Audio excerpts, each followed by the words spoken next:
देखिए 22 स्कोप देख रहे हैं आप और मैं शशांक।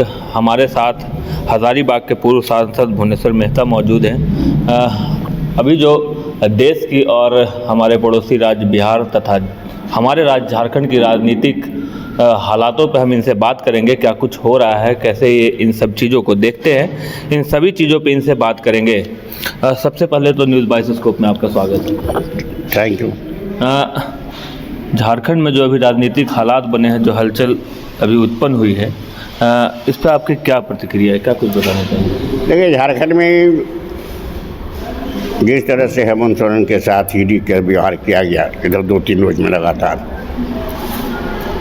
ईडी ने तो खुद कहा था 29 से लेकर 31 तक समय देते हैं, वो समय दे दें, उस दिन हम लोग आकर ले लेंगे। नहीं आएंगे तो लास्ट में तो समय तो 30 को देते हैं, 30 तक वेट करना चाहिए था इनको, 30 तक कि कोई बता। लेकिन दिल्ली में जाके ईडी का रेड करना, फिर यहाँ करना है, जैसे तैसे करना, ये हमको लगता है ये गलत हुआ, एक तरफा हो रहा है। मैं जो कहना चाहता हूँ, कम्युनिस्ट पार्टी लगातार भ्रष्टाचार के खिलाफ लड़ती है। भ्रष्ट केवल मुझे राज्यों में भ्रष्टाचार नहीं है जहाँ पर बीजेपी का सत्ता नहीं है, वहाँ भी है जहाँ बीजेपी की सत्ता। इससे बड़े बड़े कांड हुए। और आज के पहले तो इसी झारखंड में जब रघुवर दास यहाँ के मुख्यमंत्री थे, इससे भी बड़ी बड़ी घटनाएं हुई हैं, बड़े बड़े दमन हुए हैं, लेकिन उस पर तो कभी ईडी का बात नहीं हुआ। और आज उसको छिपाने के लिए उनको राज्यपाल बना दिया गया उड़ीसा का, छत्तीसगढ़ का, मैं उड़ीसा का। इसलिए मैं ये कहना चाहता हूँ कि केवल एक तरफा कार्रवाई नहीं हो। देश में भ्रष्टाचार के खिलाफ नरेंद्र मोदी लड़ना चाहते हैं तो सबका राज्यों में करें, अपने भी राज्यों में करें, अपने भी पार्टी के मुख्यमंत्री और मंत्री लोग हैं उन पर भी करें, तब ये हो गया कि सच्चाई। लेकिन ये नहीं है, एक तरफा हो रहा है। एक तरह से गणतंत्र पर सीधे हमला है, हमारे संविधान पर हमला है, और जो भी झारखंड में हो रहा है एक तरह से गणतंत्र पर हमला है। जहाँ तक हेमंत सोरेन ने इस्तीफा दे दिया, कल 45 का दस्तखत करके बजाबते विधायक दल की बैठक करके चंपा सोरेन को नेता चुन करके दे दिया है। अभी तक नामहीन राज्यपाल ने कोई निर्णय नहीं लिया है। और ये हम चाहते हैं कि राज्यपाल महोदय तुरंत निर्णय लें। आज शाम तक किसी भी तरह में वो चंपा सोरेन को बुला करके शपथ ग्रहण करा दें। क्या लगता है?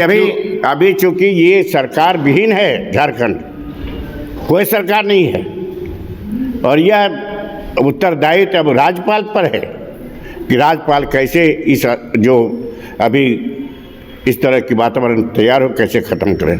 इसलिए लगता है हमको है कि तुरंत उनको बुला करके, हमारी मांग है, कम्युनिस्ट पार्टी मांग करती है कि आज शाम तक शपथ ग्रहण करा लेना चाहिए। सभी विधायकों को एक गेस्ट हाउस में रखा गया है। अब तो सूत्रों के हवाले से एक खबर भी आ रही है कि शायद हैदराबाद भी शिफ्ट किया जा सकता है सभी विधायकों को।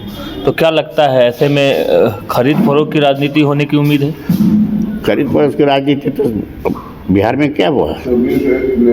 बिहार में जो कल तक आए थे नीतीश कुमार छोड़ करके बीजेपी को, और नीतीश कुमार ने क्या कहा था, फिर कैसे एकाएक हो गया? जो पूरे देश में घूम करके इंडिया गठबंधन पहला मीटिंग किया था नीतीश कुमार ने, पूरे देश के जाके पश्चिम बंगाल चले गए, बंगला जाके ममता बनर्जी से मिले, केजरीवाल से मिले, उधर जाकर स्टालिन से मिले, सबसे मिले, और फिर वही चले गए बीजेपी के साथ।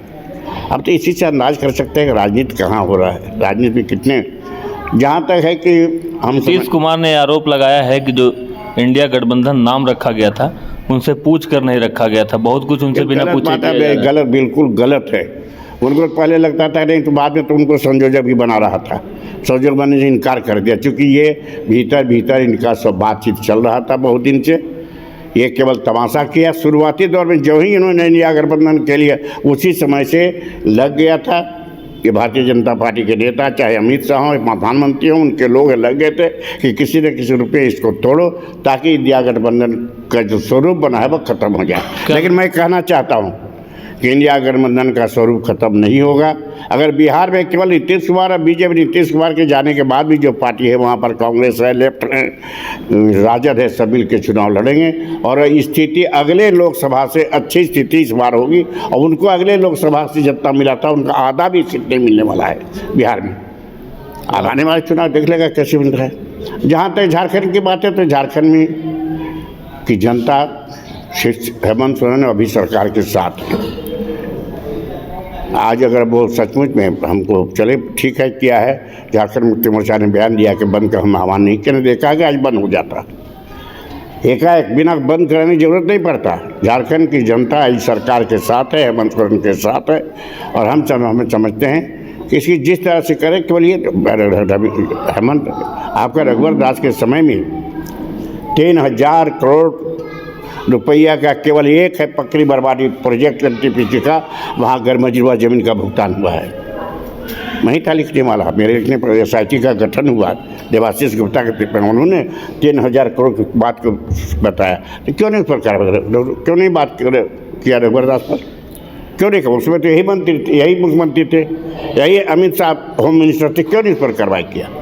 हम भ्रष्टाचार के खिलाफ है, लेकिन समान सबको एक रूप में होना चाहिए। अगर भ्रष्ट कोई कहा कि अपने लोग को बचाओ और कोई विरोधियों को लेकर के विपक्ष के लोगों पर कार्रवाई करो, इसके हम खिलाफ है, कम्युनिस्ट पार्टी के खिलाफ है। ऐसे झारखंड में राजनीतिक अस्थिरता उत्पन्न हुई है और ऐसे में कल राहुल गांधी की जो न्याय यात्रा है वो झारखंड प्रवेश कर रही है। भारतीय कम्युनिस्ट पार्टी और आप लोग इसको कैसे देखते हैं? नहीं, एकाएक तो कल प्रोग्राम उनका नहीं बना है।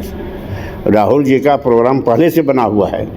8 दिन झारखंड के करीब 11 जिलों से गुजरेंगे, ये भी पहले से प्रोग्राम है। 9 तारीख आ रहा है, उसमें किसी तरह का नहीं होगा कि अगर ये सोच रहे हैं कि झारखंड के राजनीतिक अस्थिरता हो गया, राहुल जी का प्रोग्राम फेल हो जाएगा, ऐसा बात नहीं है। राहुल जी का स्वागत झारखंड की जनता दूसरे राज्यों से कम नहीं बल्कि दूसरे राज्यों से बढ़ चढ़ के करेगी। और हमने कम्युनिस्ट पार्टी ने तय किया है, तमाम बल्कि साथ हमारे साथ लेफ्ट भी और दूसरे पार्टी भी जो इंडिया गठबंधन के लोग हैं, सारे लोग राहुल गांधी का स्वागत करने के लिए रोड पर खड़े होंगे और सभी लोग उनका स्वागत करेंगे। और मैं खुद धनबाद में शामिल होऊंगा उनकी यात्रा में, और धनबाद, बोकारो, रामगढ़ और रांची तक जाऊंगा उनके साथ। और हमारे पार्टी के जो सब वही नहीं बल्कि हम समझते हैं माले, CPM, मार्क्सिस्ट एवं राजद और ये कांग्रेस के लोग तो ही, झारखंड मुक्ति मोर्चा तो साथ में है, कांग्रेस के तो ही, सारे लोग उनका स्वागत करेगा। और हम समझते हैं जितना बड़ा स्वागत राहुल गांधी जी का होगा झारखंड में, शायद कई बार आ चुके हैं यहाँ पर नरेंद्र मोदी, उनका भी स्वागत नहीं, उतनी भीड़ नहीं जुटेगी जितना स्वागत और जितना भीड़ राहुल गांधी के इस न्याय यात्रा में हुआ। एक अंतिम सवाल होगा, इसी साल झारखंड में विधानसभा चुनाव भी है और कुछ महीने बाद तो लोकसभा चुनाव भी है। भारतीय कम्युनिस्ट पार्टी सीट शेयरिंग को लेके कैसे देख रही है? कितना सीट पे लड़ने जहाँ तक है, पहले तो लोकसभा का चुनाव होगा, बाद में होगा विधानसभा का। लोकसभा चुनाव में हम लोगों ने बात किया है, हमारे नेताओं ने किया है, हम लोग भी यहाँ के जो नेता हैं कांग्रेस के, झारखंड मुक्ति मोर्चा के नेता लोग से कहा है कि सीट शेयरिंग ईमानदारी से करें, सभी को छोटे बड़े को लेकर चले। यह है ड्यूटी झारखंड में कांग्रेस और झारखंड मुक्ति मोर्चा का, क्योंकि बड़ी पार्टी दोनों, देश की सबसे बड़ी पार्टी विपक्ष की भी कांग्रेस है, झारखंड में सबसे बड़ी पार्टी झारखंड मुक्ति मोर्चा है। और इसीलिए ये दोनों के जवाबदेह है कि कैसे अन्य पार्टी जो दूसरे पार्टी चाहे राजद हो, माले हो, CPI हो, इस सबको भी लेकर के चलें। जहाँ तक CPI का सवाल है, हम इंडिया गठबंधन के साथ मिल करके पूरे देश में लड़ना चाहते हैं और हमारा जो औकात है, हमारी ताकत है, उसी के मुताबिक हमें भी मिलना चाहिए। हम चाहते हैं, हम लोगों ने बोला है कि अगर हजारीबाग सीट चूँकि 1989 से लेकर के अप टू 2019 तक 2 बार CPI ही जीती है। एक बार 1991 में जगन्नाथ पांडे को हरा के, और दूसरा बार 2004 में जसवंत बाबू, उस समय फॉरेन मिनिस्टर थे, जसवंत बाबू को हरा के CPI जीती है। कभी भी कांग्रेस या दूसरे दल नहीं जीत सकी, इसलिए हमारा हक बनता है, हम इंडिया गठबंधन और खास करके कांग्रेस और झारखंड मुक्ति मोर्चा से हमारे नेताओं ने, मैंने भी ये अपील किया है कि हजारीबाग सीट CPI को छोड़ दें। यानी जयंत सिन्हा के खिलाफ आप चुनाव लड़ना चाहते हैं? हाँ, कि CPI लड़ेंगे, यानी आप लड़ेंगे उनके खिलाफ? देखा जाएगा, वो पार्टी तय करेगी, ये तो पार्टी तय करेगी कैंडिडेट के बारे में, लेकिन CPI लड़ेगी। तो ये जयंत सिन्हा जो भी आ जाए बीजेपी से, हो सकता है हालांकि जयंत सिन्हा को नहीं भी टिकट मिल सकता है, जो भी आ जाएगा, लेकिन CPI लड़ेगी।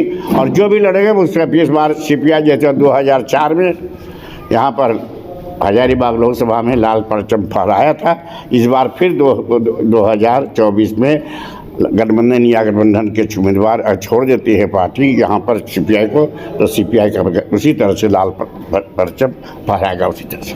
देखिए, ये पूर्व सांसद भुवनेश्वर मेहता थे जिन्होंने खुलकर झारखंड तथा देश की राजनीतिक मुद्दों पर अपनी बात रखी है। साथ ही साथ इन्होंने एक बड़ी बात कही है कि आगामी जो लोकसभा चुनाव है उसमें इंडिया गठबंधन से वो हज़ारीबाग सीट, खासकर हज़ारीबाग सीट सीपीआई यानी भारतीय कम्युनिस्ट पार्टी को देने की मांग कर रहे हैं और यहाँ से वो चुनाव लड़ना चाहते हैं। देखना यह है कि इस पर आगे क्या कुछ फैसला होता है। फिलहाल तो झारखंड में सियासी भूचाल है और ऐसे में सीपीआई झारखंड सरकार यानी महागठबंधन इंडिया गठबंधन के साथ खड़ी है। Shashank Shekhar, news 22 scope, Hazaribagh. घर के लिए ग्रोसरीज की जरूरत हो या चाहिए फल और सब्जी, डेयरी या बेकरी प्रोडक्ट्स चाहिए या beverages, snacks and branded foods चाहिए हो या ब्यूटी प्रोडक्ट्स, अब इनके लिए अलग अलग दुकानों की तलाश हुई खत्म, क्योंकि रांची में खुल गया है केस्टो मार्ट, जो रखे आपका और आपके बजट का ख्याल। हर सामान पर 5% की छूट, होम डिलीवरी की सुविधा भी। आज ही पधारें Kesto Mart, one stop solution for every customer's requirements. Call 9153989339. IIT ji NEET aspirants के सपने को पंख देने आ गया है कंप्लीट सॉल्यूशन इंस्टीट्यूट। यहाँ है smart classroom, 1-to-1 doubt clearing session, ask the expert, video solution और भी बहुत कुछ। मतलब हम करेंगे आपको गाइड, बनेंगे आपके mentor. Foundation classes from class 6 onwards for your bright future. Visit complete solution institute.